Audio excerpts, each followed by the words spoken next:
بسم اللہ الرحمن الرحیم۔ حضرت علی کرم اللہ تعالی وجہ الکریم کو خلافت کیسے ملی؟ حضرت علی رضی اللہ تعالیٰ عنہ کی بیعت حضرت عثمان رضی اللہ تعالیٰ عنہ کی شہادت کے بعد 3 دن تک خلافت کا منصب خالی رہا۔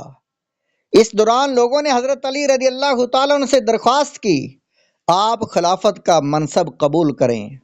لوگوں نے سخت اصرار کیا، لیکن حضرت علی رضی اللہ تعالیٰ عنہ نے یہ بھاری بوجھ اٹھانے سے انکار کر دیا۔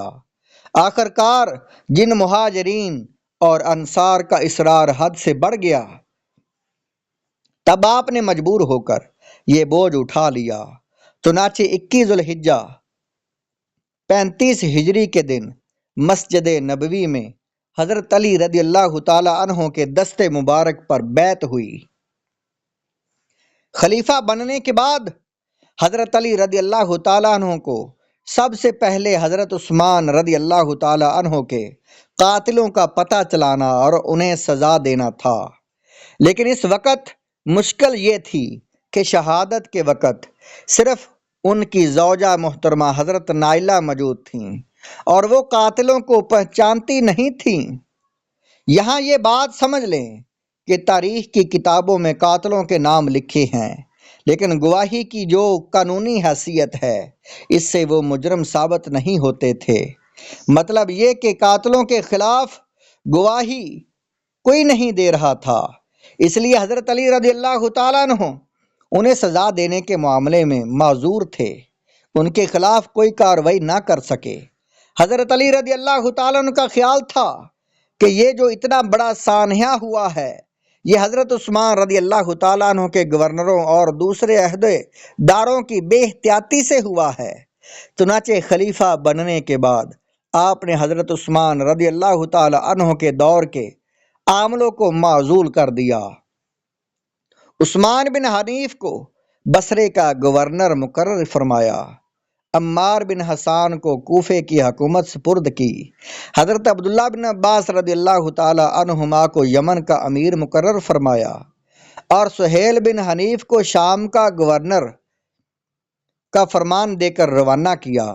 سہیل تبوک کے مقام تک پہنچے تھے کہ حضرت امیر معاویہ رضی اللہ تعالیٰ عنہ کی فوجوں نے انہیں روک لیا اور مدینہ واپس جانے پر مجبور کیا۔ یہ خبر سن کر حضرت علی رضی اللہ تعالیٰ عنہ کو اندازہ ہوا کہ ان کی خلافت لڑائی جھگڑوں سے خالی نہیں ہے۔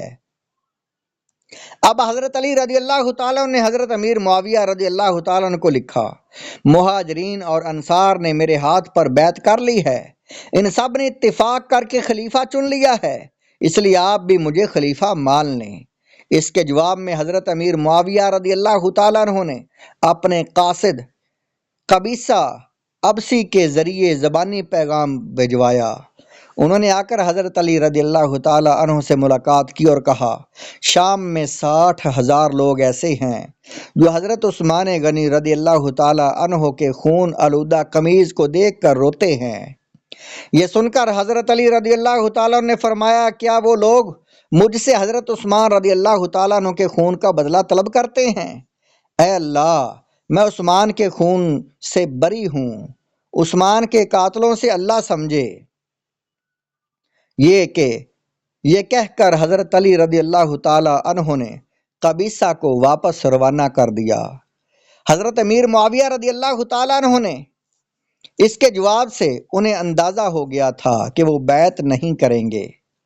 دوسری طرف حضرت عائشہ صدیقہ رضی اللہ تعالی عنہا حج سے فارغ ہو کر مدینہ منورہ کے لیے روانہ ہوئیں۔ مدینہ منورہ سے روانہ ہوئی ہی تھی کہ راستے میں ان کے ایک عزیز ان کو مل گئے۔ ان سے مدینہ منورہ کے حالات پوچھے تو انہوں نے بتایا کہ حضرت عثمان رضی اللہ تعالیٰ عنہ کو شہید کر دیا گیا ہے اور حضرت علی خلیفہ مقرر ہو گئے ہیں اور وہاں فتنے کا بازار گرم ہے۔ آپ نے یہ خبر سنی تو مکہ واپس لوٹ گئیں۔ لوگوں نے واپسی کی وجہ پوچھی تو فرمایا، عثمان مظلوم شہید کر دیے گئے، یہ فتنہ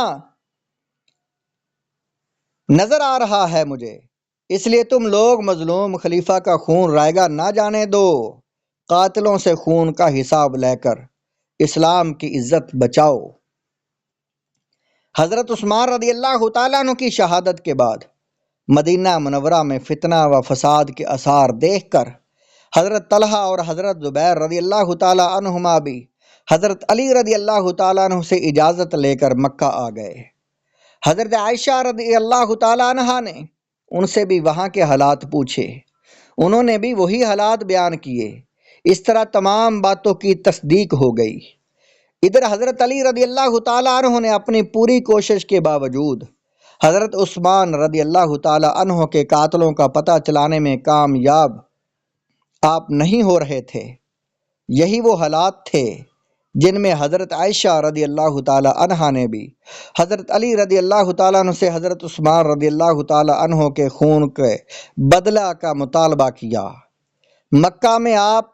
مکہ میں اپنے ارد گرد موجود لوگوں کے درمیان آپ نے اعلان کروایا، ہم عثمان کے خون کا بدلہ لیں گے۔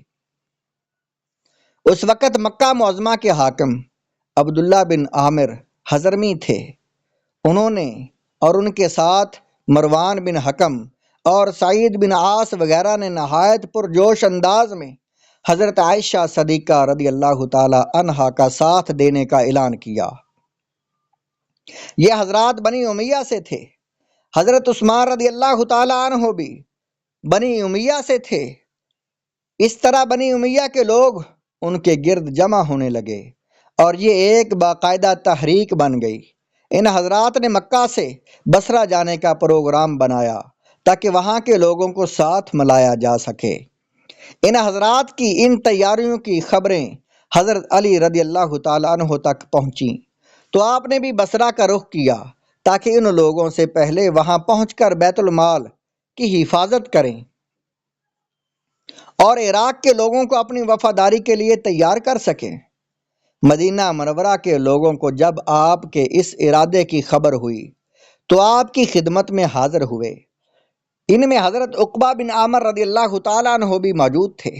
یہ بہت بلند پایہ صحابی تھے، غزوہ بدر میں شریک رہ چکے تھے۔ انہوں نے مدینہ منورہ کے ساتھیوں کی طرف سے عرض کیا، آپ کا مدینہ منورہ چھوڑ کر جانا کسی طرح بھی مناسب نہیں۔ حضرت عمر رضی اللہ تعالیٰ عنہ کے زمانے میں کتنی بڑی بڑی جنگیں پیش آئیں، لیکن انہوں نے کبھی مدینہ منورہ سے باہر قدم نہیں رکھا۔ یہ ٹھیک ہے، اس وقت حضرت خالد، ابو عبیدہ، سعد بن وقاص اور ابو موسیٰ اشعری رضی اللہ تعالیٰ عنہم جیسے صحابہ کرام نے شام اور ایران کو فتح کر ڈالا تھا، لیکن اس وقت بھی جان بازوں کی کمی نہیں، لہذا آپ یہیں رہیں۔ ان کی اس بات کے جواب میں حضرت علی رضی اللہ تعالیٰ عنہ نے فرمایا، عراق اس وقت مسلمانوں کی بہت بڑی نو آبادی ہے، وہاں کے بیت المال بھی مال و زر سے پر ہیں، اس لیے میرا وہاں موجود رہنا ضروری ہے۔ اس کے بعد آپ نے مدینہ منورہ میں عام اعلان کر دیا کہ لوگ عراق کے سفر کے لیے تیار ہو جائیں۔ بعض بڑے صحابہ کے علاوہ باقی لوگ حضرت علی رضی اللہ تعالیٰ عنہ کے ساتھ جانے کے لیے تیار ہو گئے۔ حضرت علی رضی اللہ تعالیٰ عنہ نے انہی لیے مدینہ منورہ سے نکلے۔ حضرت علی رضی اللہ تعالیٰ عنہ انہی کے لیے مدینہ منورہ سے نکلے تھے۔ ابھی ذی قار تک پہنچے تھے کہ خبر ملی، حضرت عائشہ صدیقہ رضی اللہ تعالیٰ عنہا، حضرت طلحہ، حضرت زبیر اور مکہ کے دوسرے لوگوں کے ساتھ بصرہ پہنچ گئی ہیں۔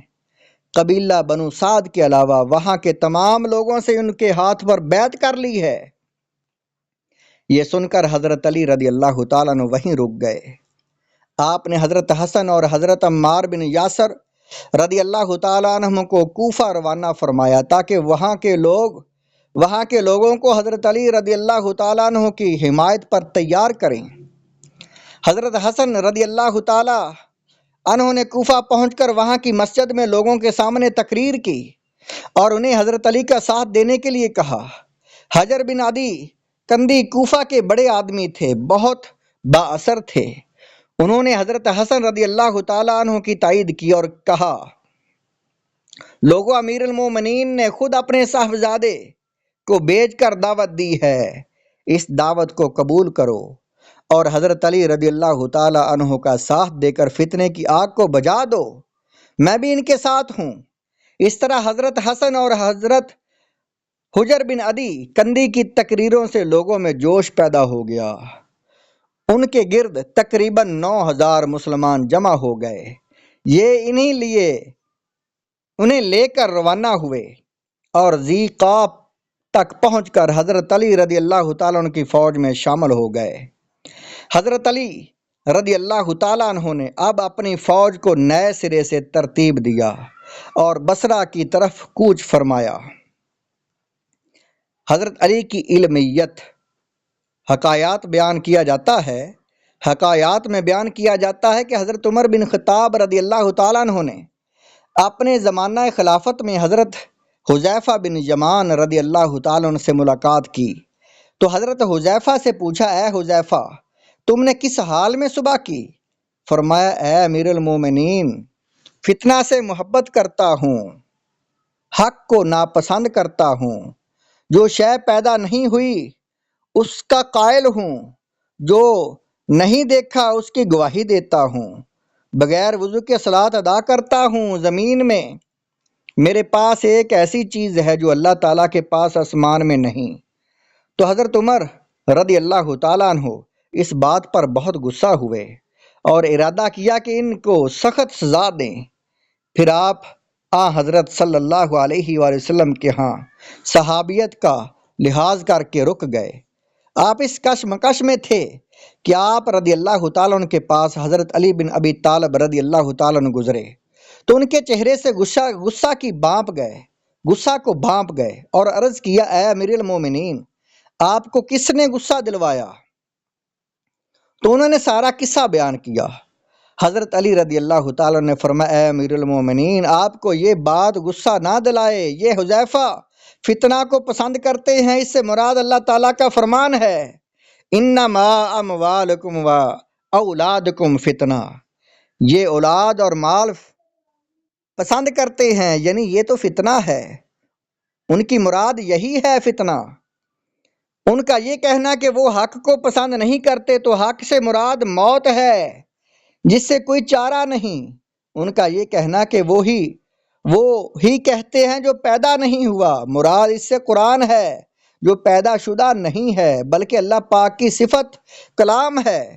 ان کا یہ کہنا کہ اس کی گواہی دیتا ہوں جس کو دیکھا نہیں، یہ اللہ کی تصدیق کر رہے ہیں جس کو انہوں نے نہیں دیکھا۔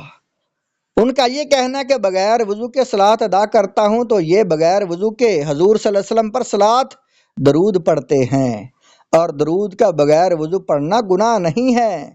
ان کا یہ کہنا کہ ان کے پاس زمین میں وہ ہے جو اللہ تعالیٰ کے پاس آسمان میں نہیں، وہ اس طرح کہ حذیفہ رضی اللہ تعالیٰ عنہ کے پاس بیٹی ہے اور بیوی بھی ہے جبکہ اللہ تعالیٰ کے پاس نہ بیٹے ہیں اور نہ بیوی۔ تو حضرت عمر رضی اللہ تعالیٰ عنہ نے فرمایا، اے ابو الحسن یہ حضرت علی کی کنیت ہے، تمام خوبیاں اللہ تعالیٰ کے لیے ہیں، تم نے میری بہت بڑی فکر کو زائل کر دیا ہے۔ یہ واقعہ آنسوؤں کا سمندر کتاب صفحہ نمبر 183 پر ہے۔